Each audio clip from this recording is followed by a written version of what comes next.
anything like me, you are drowning in quilts you need to bind. Let's get to it.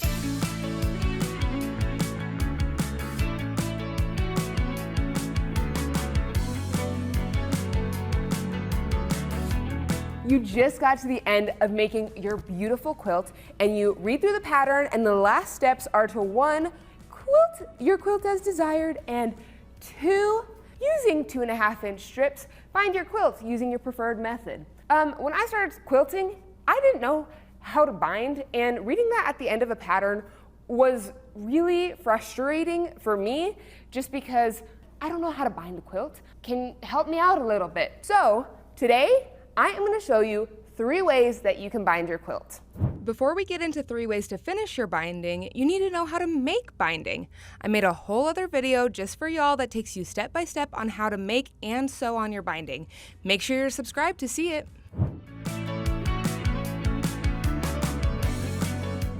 Let's get into the first way we're going to bind, and that is by machine binding. Before you machine bind, you want to make sure to baste your binding all the way around your quilt, and I like to do that either using a little bit of a washable Elmer's glue or clips.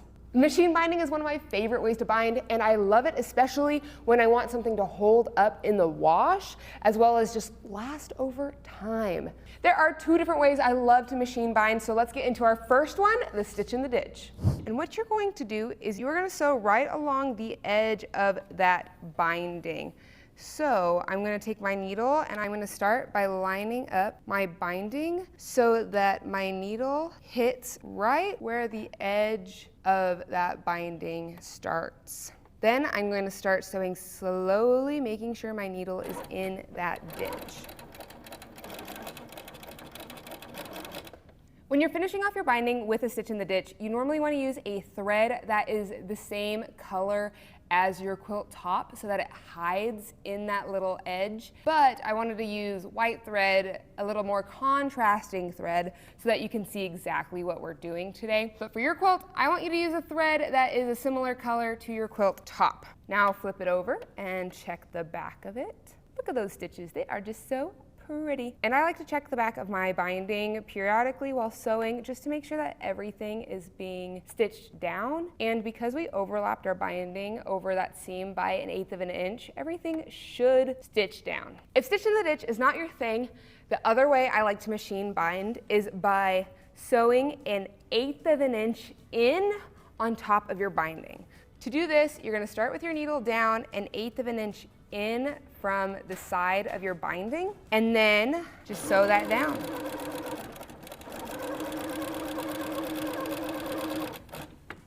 And if you look right here, all of our stitches are nice and even, and if we flip it to the back, they look the same. I find that machine binding can be super controversial in the quilting community, and honestly, I don't get what all the fuss is because sometimes machine binding just is better. For example, if I'm gonna give a quilt to, let's say like a baby that I know is gonna use and abuse it and it's gonna be washed a million times, I like to machine bind it just because machine binding is stronger than hand binding your quilt. Also, machine binding does take less time than hand binding, so if it is a quilt that I just wanna finish quickly, I will machine bind it. I do love both machine and hand binding, and for hand binding, I use it more often when I've done a quilt that is like super, super detailed, took so much time, more artsy. I love doing a hand binding on the back because the stitch is invisible, or when I'm gifting it to someone who I know loves and appreciates a quilt, kind of like a quilter would. I'm going to use this little mini quilt to show you 2 different ways that you can hand bind. First is your invisible stitch, and it's called a ladder stitch. When you bind, I like to grab some thread. When you're cutting your thread, don't cut more than an arm's length, just because when you pull your thread through the fabric, it will start to peel at that thread, and it will cause it to become weaker the more thread you have on your needle. When I first started quilting, nobody taught me what needle size to use. I just grabbed whatever needle and used it. So if you have a needle at home, you can truly just use whatever needle you have at home. But I I've learned since then that you want a needle where the thread will fit snug in the eye of the needle. I recommend just getting a variety pack where there's a bunch of different sizes and just finding which one works best for your thread. Once your needle is threaded, we're gonna knot it, and I'm gonna show you how to do a quilter's knot. At least I think it's called a quilter's knot. If it's not, please correct me in the comments. First, you're gonna overlap the end tail of your thread on top of your needle, and I wanna put that down kind of where the eye of the needle is, and I'm just holding that tight with my thumb. Then I'm going to wrap this thread around the needle 3 or 4 times. 1, 2, 3, 4.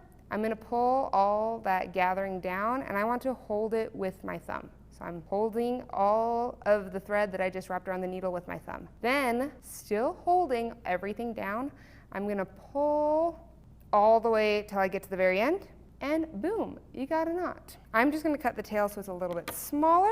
Then we can start hand binding, and I'm going to show you how to do a ladder stitch. First, I'm going to insert my needle a little bit away from the edge of that binding on the back, and I'm going to make sure the needle comes out right along where the edge of that binding meets the backing.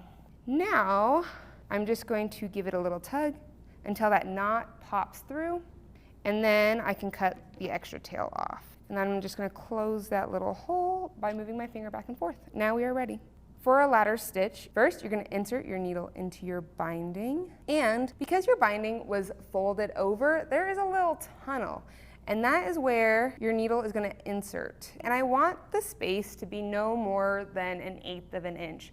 Technically, you could have your stitch length a little bit longer, but a smaller stitch length is a stronger stitch. So I'm going to pull that thread through. Now, right where that thread came up, I'm going to insert my needle into the backing and pull it back out around 1/8 of an inch or less. And then I can pull all the way through. And we did our first ladder. Now we're going to repeat that. And we're going to put our needle up into that channel in our binding, pull it out. Then again, go into our backing right where we left off, pull it out, go into our binding, and we're going to keep doing that for the entire quilt. Then if I turn this to the side, you can't even see where I stitched it. That's why I love a ladder stitch, because it is an invisible stitch. Another way I love to hand bind is using a thick thread and doing a chunky thick stitch. Sometimes when binding, you don't want an invisible stitch, you want a decorative stitch. And that is when I love using a thicker thread. I love using 12 weight thread for this.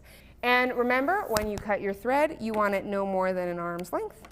And then to tie it off, we're going to do a quilter's knot. I'm going to show you one more time. Overlap that thread. 1, 2, 3. Hold it all with your thumb and pull till you get to the very end, and ta-da, you got your knot. We're going to bury our thread again, and this time, instead of bringing our needle up on the edge, I'm going to bring my needle right through that binding around 1/8 of an inch in. Then I'm going to pull tight to get that knot through and use my finger to close up that hole. And now we are ready to stitch our little decorative stitch. Now I'm just going to seesaw my needle through the binding, and I like to do a little bit of a chunkier stitch. So somewhere between 1/8 and 1/4 of an inch, but definitely less than 1/4 of an inch.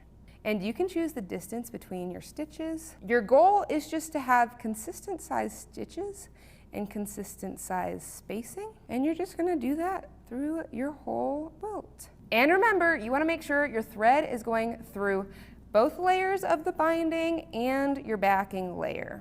Then, when you get to your corners, I like to make an X. So I'm going to go in a little bit away from where that fold is. I'm going to come out on the other side, that same distance away. It really doesn't matter what the distance is. Then I'm going to insert my needle at the top of that binding corner, and I want to just make sure that my needle is going through both sides of the binding at a similar distance.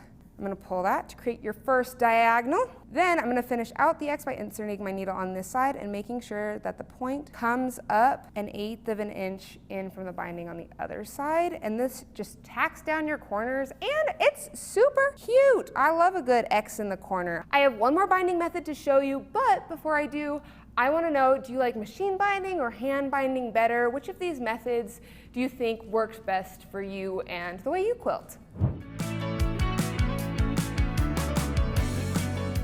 So far, we've learned a couple of ways to machine bind and a couple ways to hand bind. Now I want to show you a fun, different version of binding, and this is called a flange binding. When I do a new method of something, sometimes I like to do it on a little mini quilt because it makes it easier. So we're going to learn how to do flange binding using this mini quilt. You want to use flange binding when you want two different colors to pop. With flange binding, in the end, it will kind of look like this, where there is a thin line of one fabric and a thicker line of another fabric. When you go to make flange binding, you are going to cut the same number of strips of both colors. And remember, the number of strips that you cut is just whatever either is in your pattern, or if you do the quilt math to figure out how many strips of fabric you need around your quilt. The main difference is you're cutting two different size strips. For your peekaboo fabric, you want to cut 1 3/4 inch wide. And for your main fabric, you're going to cut it 1.5 inches wide. And we're going to sew them right sides together using our 1/4 inch seam allowance. Now you're going to press your strip towards your main fabric. And again, I like to line up the edge of my iron with that seam and then push out. And our final step is to fold our binding strip in half and press that in half. Can you see that little bit of pink peekabooing out? It is so dang cute. And our last step is to add it onto our quilt. The main thing you need to remember is that whatever your main binding fabric is, you want that side to be facing down.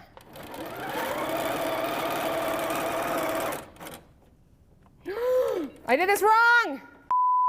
And this is why you always double check something before you start sewing. If you look right here, when I fold this over, my little peekaboo bit is going to be folded over onto the back, but I want it on the front. So I need to take all of this off and sew it onto the back.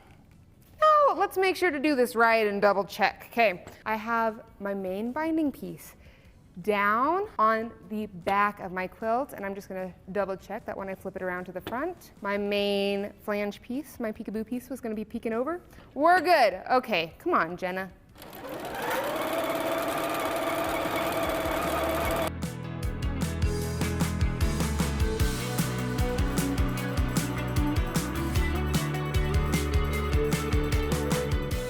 We sewed on our binding like we did earlier, and now all we need to do is flip it over. And for this guy, I like to clip it.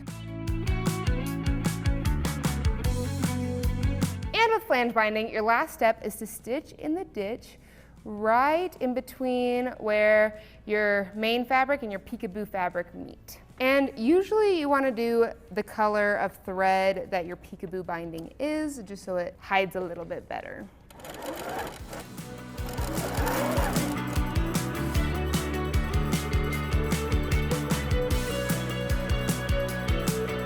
My flange binding is all done, and I just love it because it adds a little pop of color to the piece. In the comments, let me know what your favorite way to bind a quilt is, and if you have a tip or trick that I did not show in this video, please put it down below so we can learn from all of your amazing knowledge. Make sure to press that like button if you learned something new, and if you want to see more videos like this, make sure to subscribe to Grace Company. We'll see you next time.